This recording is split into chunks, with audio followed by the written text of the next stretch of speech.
London bridge कोल्हापुरात प्रथमच Irwin Christian ground Kolhapur इथं कन्झ्युमर स्टॉल, फूड कोर्ट, लहान मुलांसाठी अम्युजमेंट पार्क सुद्धा आहे। Joint wheel, Columbus, dragon train, घरगुती वस्तू, क्रीडा उपकरणे, डीव्ही ॲप्लम यासारख्या गोष्टी फक्त इथंच। दररोज संध्याकाळी 5 ते 8 आयर्विन ख्रिश्चन ग्राउंड कोल्हापूर इथं।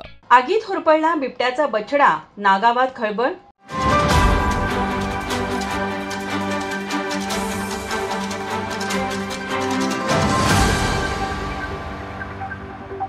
हातकणंगले तालुक्यातील नागाव येथील हिंगणे मळ्यात ऊस तोडणीसाठी उभ्या फळाला आग लावल्याने नवजात बिबट्याच्या बछड्याचा होरपळून मृत्यू झाला। या घटनेने नागाव परिसरात खळबळ उडाली आहे। घटनेची माहिती मिळताच वन अधिकारी यांनी घटनास्थळी धाव घेतली होती। हिंगणे मळ्यातील चिंतामणी सोळांकुरे यांच्या ऊसाचा फड मंगळवारी तोडणीसाठी आला होता। तोडणी झाल्यानंतर फडकऱ्यांनी प्रथेप्रमाणे फडाच्या चारी बाजूनी आग लावली, मात्र ऊसात बिबट्याची मादी आणि तिची पिल्ले लपलेली होती। धग लागताच मादी बिबट्या पळून गेली, पण तिच्या पिलांचा आगीत होरपळून मृत्यू झाला। या घटनेचा साक्षीदार असलेल्या एका लहान मुलाने वन अधिकाऱ्यांना ही माहिती दिली, मात्र बिबट्या नक्की कोणत्या दिशेला पळाला आणि त्याचे अन्य पिल्ले सुरक्षित आहेत का याचा ठाव ठिकाणा लागत नसल्याने अधिकाऱ्यांनी रात्री ड्रोन कॅमेराद्वारे पाहणी केली असता त्यावेळी देखील काही आढळून आले नाही। आज सकाळी पुन्हा करवीर वनक्षेत्रपाल रमेश कांबळे, वनपाल MS पवार, सह्याद्री शिलेदारचे विनायक आळवेकर, वन्यजीव अभ्यासक आशुतोष सूर्यवंशी यांनी पाहणी केली। यावेळी बोलताना करवीर वनक्षेत्रपाल रमेश कांबळे म्हणाले, नमस्कार, मी रमेश कांबळे, वन परिक्षेत्र अधिकारी करवीर प्रादेशिक।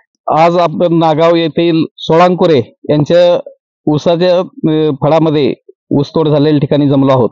सदर ठिकाणी काल दिनांक 5/2/2025 रोजी ऊसाच्या फळाला आग लागल्यामुळे त्यामध्ये बिबट्याचं नवजात अर्भक म्हणजे 1 दिवसाच्या वयाचा म्हणजे जन्म झालेला आहे, आगीमध्ये होरपळून त्याचा मृत्यू झालेला आहे।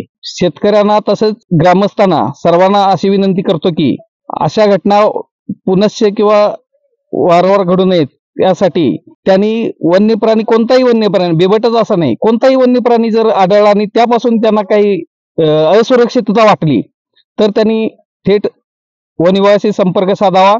तसेच स्थानिक कर्मचाऱ्यांचा कोणाचा फोन नाही लागला, समजा कवरेज क्षेत्राच्या बाहेर जर असतील तर अशा वेळेस टोल फ्री क्रमांक आपला महाराष्ट्राचा 1926 या क्रमांकावर संपर्क साधून अशा घटनेची, प्राणी आल्याची किंवा नुकसान झाले असेल प्राण्याकडून तर त्याची माहिती कळवावी, जेणेकरून ते आमच्यापर्यंत माहिती आणि बातमी पोहोचू शकेल आणि त्या पद्धतीने कारवाई करण्यात येईल। तसेच वनवे सुद्धा आता उन्हाळा चालू असल्यामुळे वनवे लावण्याचे प्रमाण सुद्धा फार असतं। फॉरेस्ट क्षेत्र असायला पाहिजे अशातला भाग नाही। मित्र वनवा लागत असताना काही प्राणी जे शाकाहारी असतील, उदाहरणार्थ गवा असेल, सांबर असेल, भेकर असेल, डुकर असेल, डुकर मांसाहार प्राणी आहे सोडा थोडक्यात, खरं ते सांबर, भेकर किंवा गवा असेल हा शाकाहारी प्राणी, तो तृणभक्षक प्राणी आहे। तर त्यांचं जर का आपण खाद्य डोंगरातलं जर जाळून नष्ट केलं तर ते उद्या काय खातील आणि त्यामुळेच ते लोकवस्तीत किंवा शेतीमध्ये येऊन आपलं याचं उपजीविकेचं साधन किंवा खाद्य म्हणून शेतीमध्ये येऊन ते खाणे किंवा नुकसान करणे हा प्रकार घडत असतो।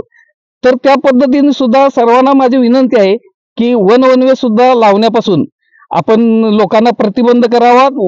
तसेच वेगवेगळे जीव सुद्धा, काल आपल्याला माहितच आहे की बिबट हा नवजात अर्भक बिबटचं काल आगीच्या भक्षस्थानी पडून मृत्युमुखी झालेला आहे।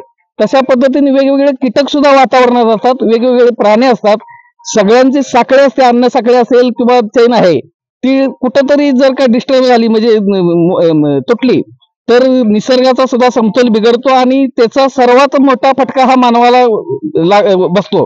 हे मानवाने जाणलं पाहिजे आणि अशा घटना घडू नयेत याबद्दल दक्षता घेतली पाहिजे। पुनश्च एकदा मी सर्वांना विनंती करतो अशा घटना घडू नयेत यासाठी आपण सर्वांनी सहकार्य करावा आणि अशा घटना कुठे प्राणी निदर्शन आलं तर वन विभागाला कळवा। यावेळी वन अधिकाऱ्यांकडून परिसरात अजून बछडे असण्याची शक्यता व्यक्त केली जात आहे।